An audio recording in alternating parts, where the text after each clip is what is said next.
오늘은 우리는 누구인가 라는 제목으로 은혜를 나누려고 합니다.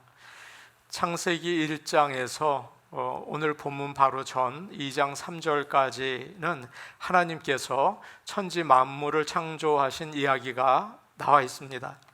하나님은 여섯째 날까지 하늘과 땅과 거기에 사는 모든 생물들을 창조하시고 사람까지 창조하셨습니다. 눈부시게 아름다운 세상이 되었죠. 공해도 없고 깨끗하지 않았겠습니까? 일곱째 날 하나님은 안식하셨습니다. 그리고 그날을 복되고 거룩하게 하셨어요. 지금까지는 온 우주를 창조하신 하나님을 그냥 하나님이라고 불렀습니다. 그래서 대부분의 절이, 여러분 한번 이렇게 쭉 앞에 부분을 훑어보시면 하나님이라는 말로 시작이 돼요. 1장부터 2장 3절까지 이렇게 보시면 하나님 이렇게 계속 나옵니다. 히브리 말로 엘로힘이라고 부르는데요, 위대하고 전능하신 하나님을 말해요. 그래서 하나님이라고 그 이름을 부르는 것은 창조주 하나님을 찬양하는 것입니다. 여러분, 하나님이라고 부를 때 하나님은 창조주이시다 고백하는 거죠. 그런데 오늘 말씀에서 하늘과 땅이 만들어진 이야기를 다시 합니다. 왜 다시 할까요? 지금까지는 하나님께서 우주를 창조하신 일들을 이야기했죠. 모두 하나님께서 하신 일이에요. 그런데 오늘 말씀부터는 같은 이야기인데 조금 다릅니다. 포커스가 하나님과 사람의 관계에 맞춰져 있어요. 하나님이 사람을 만드신 이야기, 사람이 살던 에덴 동산 이야기, 사람이 죄를 짓는 이야기, 이렇게 나오는 거죠. 스포트라이트이 사람에게 비춰지는 겁니다. 오늘 말씀부터 4장까지는 하나님의 이름도 바뀌어 있습니다. 하나님이라는 말 대신에 여러분 한번 보십시오. 뭐라고 되어 있습니까? 여호와 하나님이라고 되어 있어요. 3장에서 잠깐 사탄이 하와를 유혹할 때를 빼고서는 모두 여호와 하나님이라는 이름이 나오죠. 한번 보십시오. 4절 중간에 여호와 하나님이 그렇게 되어 있고요, 5절 시작하면서 여호와 하나님이, 7절에도 여호와 하나님이, 이렇게 계속 나옵니다. 여호와는 하나님이 사람을 가까이 하실 때 사용하는 이름입니다. 그래서 하나님께서 아브라함에게 나는 너를 갈대아 우르에서 이끌어낸 여호와다, 또 모세에게도 나는 너의 조상의 하나님 여호와다, 그렇게 이야기하셨어요. 여호와는 사람에게 관심을 가지고 섬세하게 돌보시는 분이세요. 그러니까 여호와 하나님이라는 말은 온 세상을 창조하신 능력의 하나님이 사람과 인격적으로 관계를 가지시는 여호와이시구나, 그것을 말하고 있는 것입니다. 성경에서 여호와 하나님이라는 이름을 읽을 때마다 여러분 기억하십시오. 하나님은 위대하신 창조자이시다. 여호와는 나를 사랑하시는 구원자이시다. 여러분, 그것을 알고 찬양하시는 그 귀한 이름이 되기를 간절히 원합니다. 아멘. 아셨죠? 이제는 여호와 하나님, 창조자이시다, 사랑하시는, 나를 사랑하는 구원자이시다, 여러분 그것을 아시기 바랍니다. 5절과 6절을 보시면 하나님이 사람을 창조하시기 전에 세상의 모습이 어땠는지를 이야기해 줍니다. 5절과 6절 말씀 우리 같이 볼까요? 5절 6절입니다. 시작. 여호와 하나님이 땅에 비를 내리지 아니하셨고 땅을 갈 사람도 없었으므로 들에는 초목이 아직 없었고 밭에는 채소가 나지 아니하였으며 안개만 땅에서 올라와 온 지면을 적셨더라. 아멘. 하나님께서 이미 하늘과 땅을 만드셨지만 아직 비를 내리지 않으셨습니다. 땅 여기저기에 샘과 호수가 있어서 거기에서 솟아나는 물만으로도 땅이 젖어 있었어요. 그래서 나무와 풀은 무성했죠. 그러나 아직 땅을 갈 사람이 없었기 때문에 밭이 없었어요. 거기서 자라는 식물이나 채소, 상추, 고추 뭐 그런 것도 없었다고요. 그저 수증기만 올라와서 땅의 안개만 가득할 뿐이었습니다. 무슨 말인가요? 여러분, 이 말씀을 묵상해 보시면 분위기가 어떻습니까? 적막하구나, 삭막하구나, 그건 느끼지 않으세요? 하나님께서 아름다운 세상을 만드셨지만 사람이 만들어지기 전까지는 썰렁했어요. 사람이 우주 만물의 주인공이기 때문에 그렇습니다.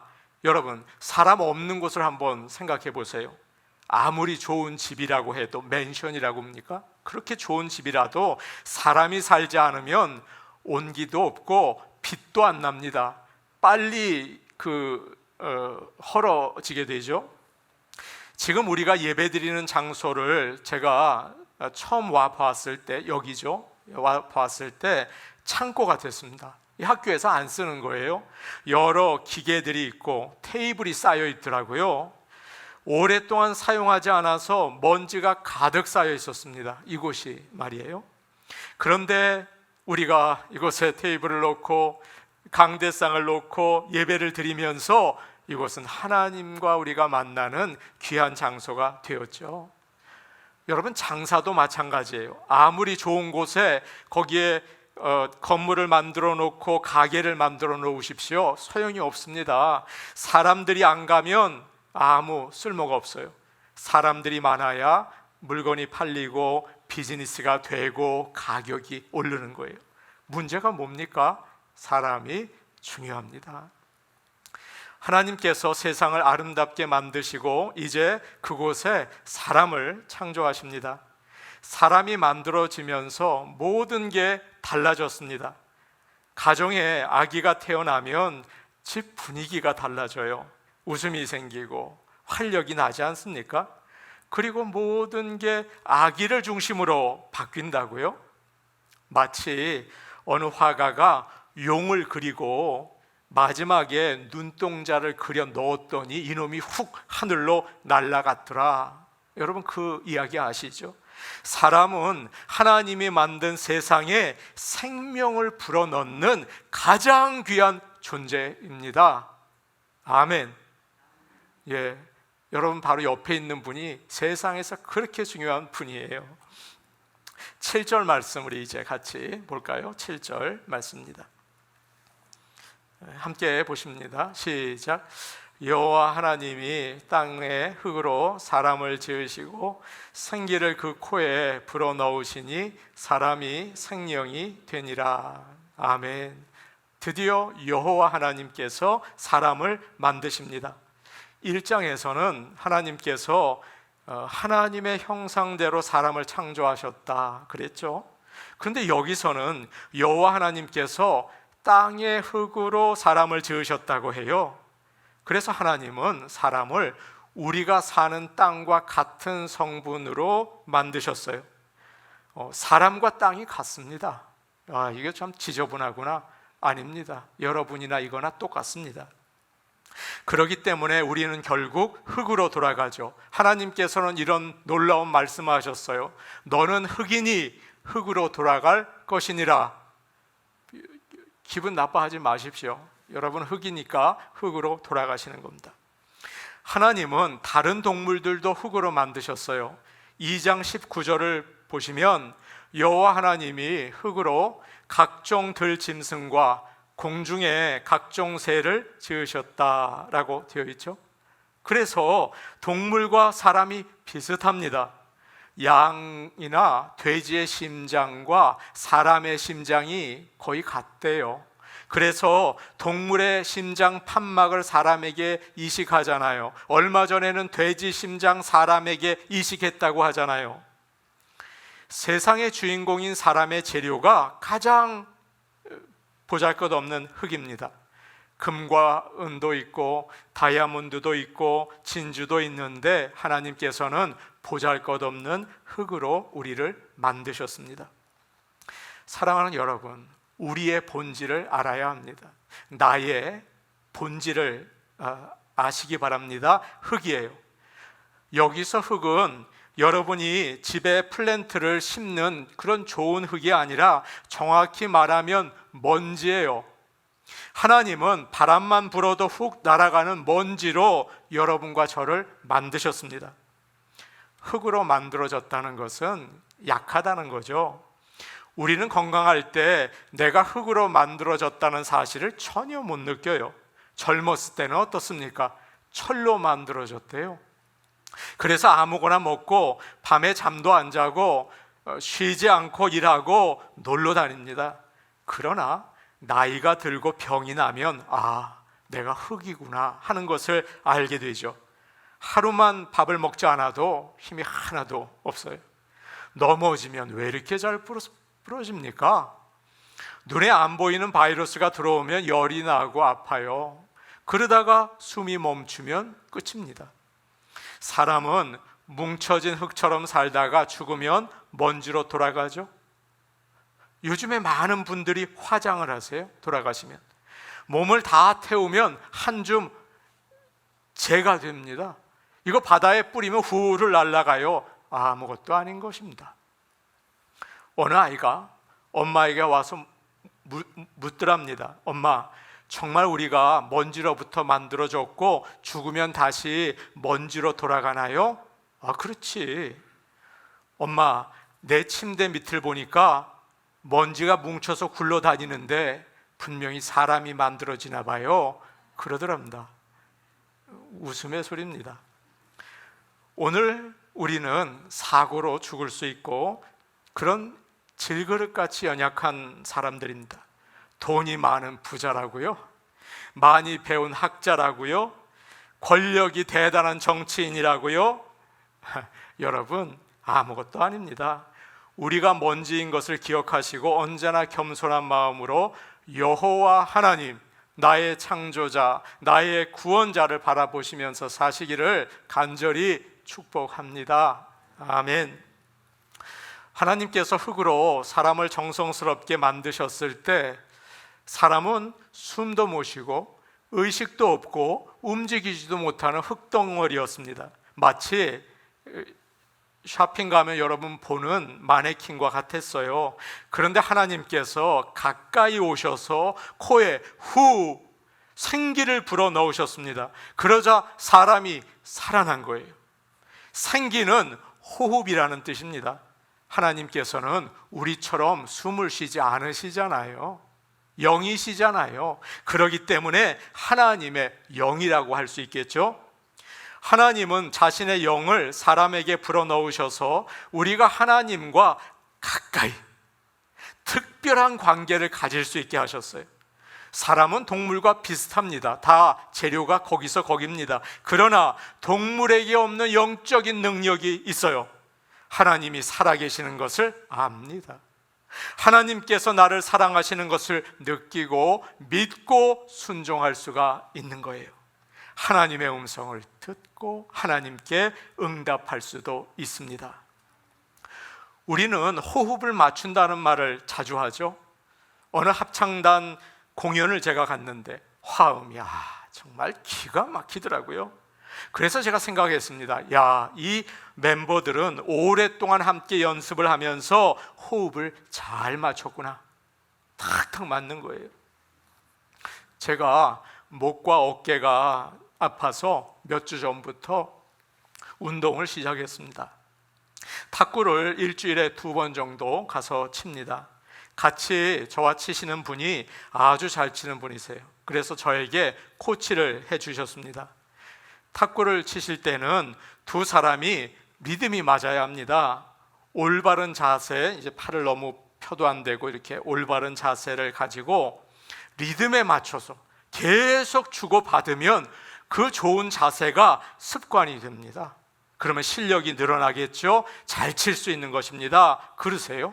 그래서 제가 그분과 칠 때 똑딱 똑딱 아주 시계 가는 것처럼 아주 리듬에 맞춰서 치고 있어요.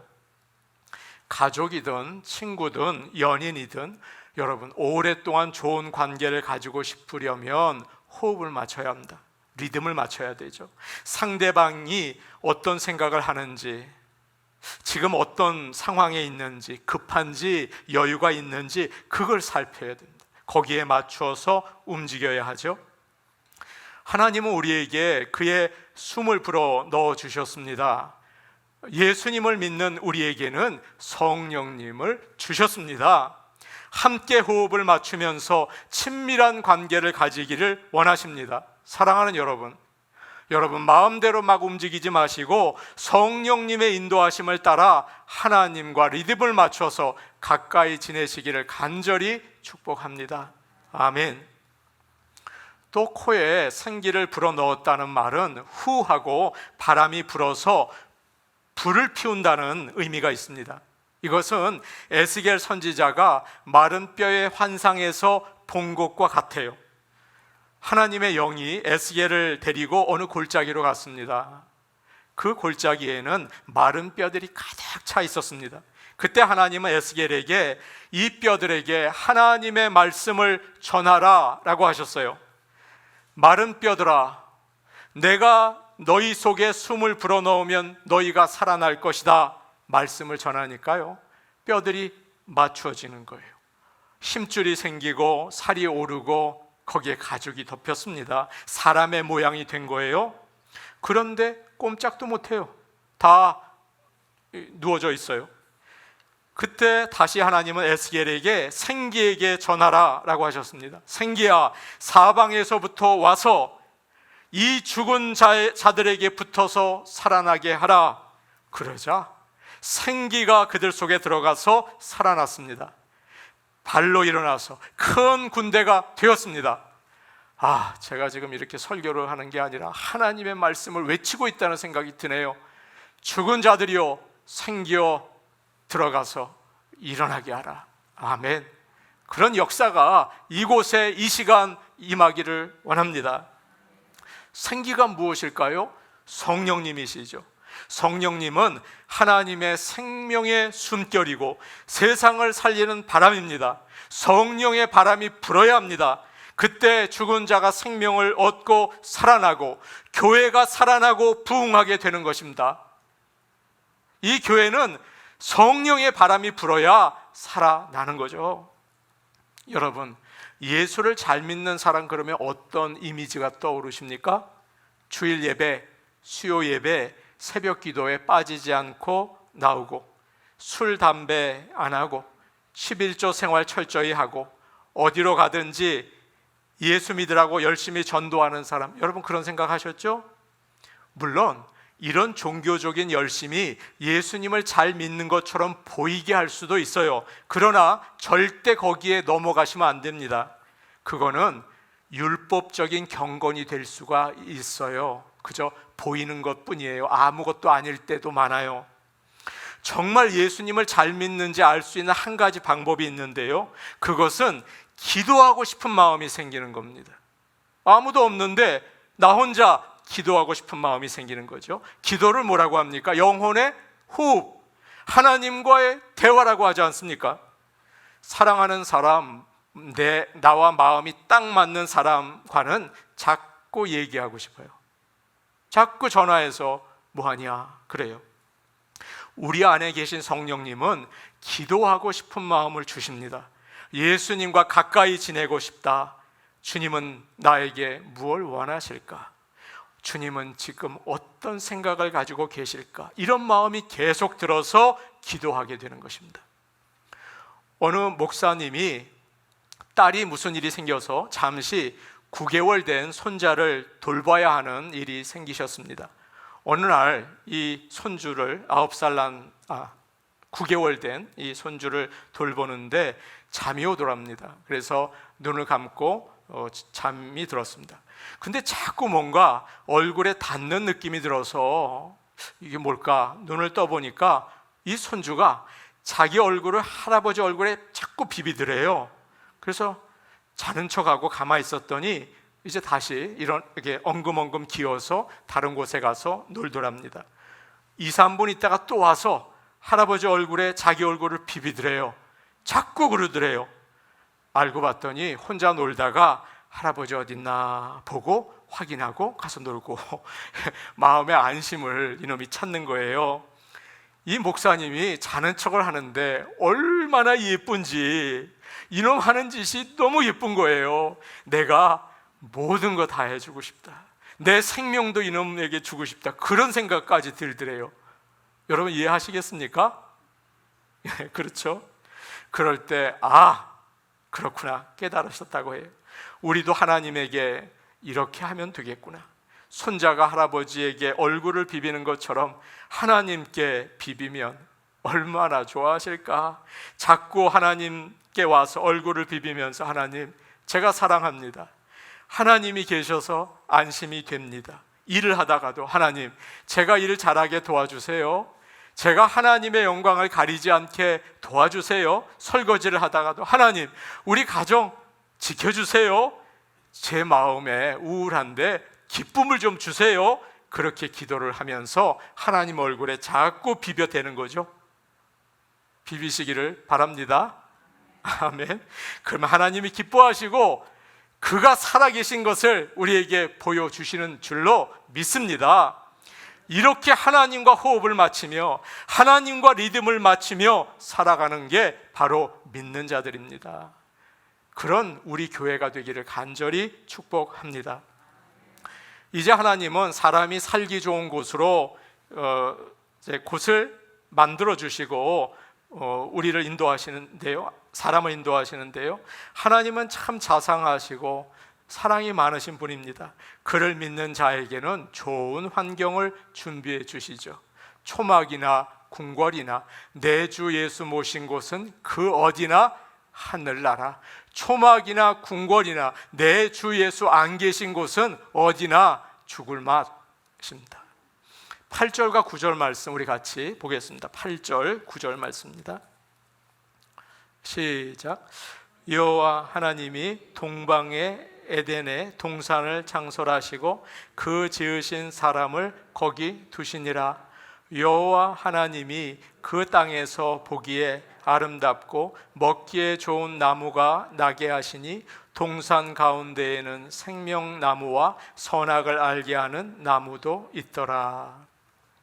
하나님은 동방에, 동쪽에 에덴이라는 곳에 동산을 만드셨습니다. 에덴은 지역 이름이에요. 어디인지는 잘 모릅니다. 동방이라고 하니까 이 창세기를 쓴 모세가 있는 동쪽, 팔레스타인 동쪽이겠구나, 그런 생각을 합니다. 또 에덴 동산에는 오늘 말씀처럼 물이 많아서 4개의 강이 흘러 나왔는데요, 그 중에 2개, 히데겔과 유브라데는 우리가 알 수가 있어요. 히데겔은 오늘날 티그리스 강의 옛 이름이고 유브라데는 오늘날도 그 이름을 그대로 가지고 있어서 우리가 압니다. 그래서 사람들은 에덴 동산이 오늘날 이라크 지역일 거다 그렇게 생각을 하죠. 그러나 너무 오래전이에요. 기후도 바뀌고 지형도 바뀌어서 어느 곳인지를 알 수는 없습니다. 히브리어로 에덴이라는 말은 기쁨이라는 뜻이에요. 하나님은 그곳으로 사람을 데리고 오셔서 기쁘게 살게 하셨습니다. 그래서 그곳의 이름을 파라다이스, 낙원, 기쁨의 동산이라고 사람들은 부르죠. 그곳에는 보기에도 아름답고 먹기에도 좋은 과일, 나무들이 많이 있었습니다. 그런데 동산 한가운데 누구나 볼 수 있도록 2 나무가 있었습니다. 생명나무와 선악을 알게 하는 나무죠. 생명나무는 말 그대로 생명을 주는 나무여서 사람들이 그 열매를 따먹고 계속 살 수가 있었습니다. 그러나 선악을 알게 하는 나무는 17절에 나와 있는 것처럼 하나님께서 먹지 말라, 먹으면 반드시 어떻게 된다고요? 죽는다라고 하셨기 때문에 죽는 나무라고 할 수 있습니다. 그래서 하나님은 먹으면 사는 나무와 먹으면 죽는 나무를 에덴 동산 가운데 나란히 두셨습니다. 사람들은 불평을 합니다. 하나님께서 왜 에덴 동산에 생명나무만 만드시지 선악을 알게 하는 나무까지 만드셨나? 먹지 말라고 하실 걸 왜 두셨나? 그래서 아담과 하와가 따먹은 거 아닌가? 없었다면 죄 안 짓고 행복하게 잘 살았을 텐데 이게 뭔가? 라고 불평을 합니다. 그러나 하나님께서 에덴 동산에 두 나무를 두신 데는 은혜가 있어요. 하나님은 인격적인 분이시죠. 하나님의 형상을 따라 여러분과 저를 만드시고 교제하기 원하셨잖아요. 그래서 사람을 시키는 대로 움직이는 로봇가 아니라 스스로 생각도 하고 판단도 하고 결정할 수 있는 인격적인 존재가 되게 하셨습니다. 그래야 얘기가 될 거 아니에요. 자기 생각이 있고 내 생각이 있어야 얘기도 하고 사랑도 하고 그럴 거 아닙니까? 그래서 하나님은 생명나무와 선악을 알게 하는 나무를 만드시고 네가 할 수 있다, 네가 선택할 수 있다, 선택의 자유를 주신 거죠. 여러분, 하나님이 만일 사람을 기계처럼 만드셨다면 어떨까요? 그래서 하나님이 말씀하신 것만 해요. 다른 거 안 해. 문제 하나도 없어요. 해야 할 일만 해요. 그러면 무슨 기쁨이 있겠습니까? 무슨 사랑이 있겠습니까? 무슨 감사가 있겠습니까? 하나님이 스위치 하나만 딱 누르면 여러분이 그냥 자동적으로 교회 와서 예배 드려요. 어떨까요? 그거는 이미 예배도 아니에요. 마치 태엽 감아 놓은 인형 있지 않습니까? 이놈이 춤을 추면서 하나님 사랑합니다, 하나님 찬양합니다, 할렐루야 자꾸 그래요. 여러분, 그게 예배입니까? 하나님도 기뻐하지 않으세요. 하나님이 원하시는 것은 우리가 예배 드리지 않아도 되는데 스스로 원해서 자발적으로 하나님 앞에 나와서 예배 드리는 거예요. 어떤 영화를 보면요, 조직폭력배와 건달이 나옵니다. 그런데 이 하는 짓이 비슷해요. 어떤 여자를 좋아서 쫓아다녀요. 억지로 데려다가 결혼을 하는 겁니다. 그리고 너 나를 피해서 도망가면 내가 가만두지 않겠어. 복수할 거야. 너 나를 사랑하지 않으면 너 죽고 나도 죽는다. 그래요. 여러분, 그게 사랑입니까? 사랑이 아니죠. 하나님은 우리가 죄 가운데 있을 때 예수님을 보내주셔서 우리를 구원하셨습니다. 우리를 자녀로 삼으셨습니다. 그러나 강제로 하나님을 사랑하게 하거나 억지로 너 예배드려라 그러지 않으세요. 하나님은 우리와 사랑의 관계를 가지기 원하십니다. 성령님께서 이 시간 우리 안에 역사하셔서 우리가 스스로 마음의 문을 열고 주께 가까이 나올 수 있는 그런 주님과의 사랑의 관계를 갖게 되시기를 간절히 축복합니다. 아멘. 어느 분이 군대에서 경험한 이야기예요. 훈련 첫 주에 수요 예배 드릴 수 없다고 하는 말을 들었습니다.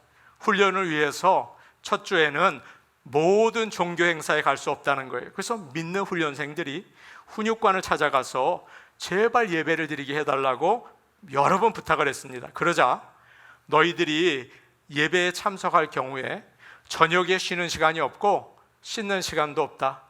예배가 끝나면 곧바로 내부반에 들어와서 해야 할 일을 해야 한다. 그렇게 얘기를 했어요. 이 정도 되면 수요일에 예배 드리지 말라는 얘기 아닙니까? 그런데 이분은 예배를 드리고 싶어서 밥도 대강 먹고 훈련 후에 씻지도 않고 그저 그냥 흙이 묻어있는 그대로 예배당으로 달려갔대요. 군인교회 예배당 문을 여는 순간 눈물이 그냥 여러분 경험해 보셨죠? 남자분들은 훈련소에서 예배당 가면 그저 통곡을 하는 거예요. 얼마나 흐르는지. 밥도 못 먹고 땀봉복이고 흙인데 예배를 드리는 게 감격이고 감사였다고 합니다. 그때 고백한 말, 주님 제가 사랑합니다 라고 했다고 해요. 하나님은 우리를 억지로 사랑하게 하지 않으십니다. 이미 그건 사랑이 아니기 때문이죠. 자신이 원해서 하나님을 사랑하고 기쁘게 섬기기를 원하세요. 사랑하는 여러분, 우리 앞에 세상과 주님이 있습니다. 선택하십시오. 세상에 아름다운 것, 재밌는 것, 좋은 것 얼마나 많습니까? 그러나 나를 죄와 죽음에서 구하신 예수 그리스도의 십자가의 사랑을 깨달아 세상보다 주님을 더 좋아하기로 선택하시기를 축복합니다. 그게 사랑인 것입니다. 주 예수보다 귀한 것은 없네. 이 세상 부귀와 바꿀 수 없네. 영 죽은 내 대신 돌아가신 그 놀라운 사랑 잊지 못해. 세상 즐거움 다 버리고 세상 자랑 다 버렸네. 주 예수보다 더 귀한 것은 없네. 예수밖에는 없네. 놀라운 찬양이죠. 세상의 즐거움보다, 여러분이 그렇게 의지하는 물질보다, 여러분이 그렇게 기대하는 명예보다 주님을 더 사랑하지 않으시겠습니까? 그런 놀라운 선택의 자유를 주님 앞에 내어드리는 저와 여러분 되기를 간절히 축복합니다. 아멘. 우리 같이 기도하시겠습니다. 은혜로우신 아버지 하나님, 흙으로 우리를 만드셔서 생기를 불어넣으시고 너는 내 아들이다, 너는 내 딸이다, 주님이 사랑의 관계를 가지도록 불러주시니 감사합니다. 어린 손주가 할아버지 얼굴에 얼굴을 맞대고 비빈 것처럼 늘 주님과 가까이 하기 원합니다. 탁구를 치는 사람들처럼 리듬에 맞춰서 하나님께 기도하며 하나님과 가까이 살기를 원합니다. 하나님 아버지, 우리에게 믿음을 주시옵소서. 형식적인 모습으로 주님 섬기는 게 아니라 살아계신 하나님을 인격적으로 만나며 살 수 있는 참된 주님의 사람들 되게 생기를 불어넣으시고 성령으로 충만케 하옵소서. 예수님의 이름으로 기도하옵나이다. 아멘.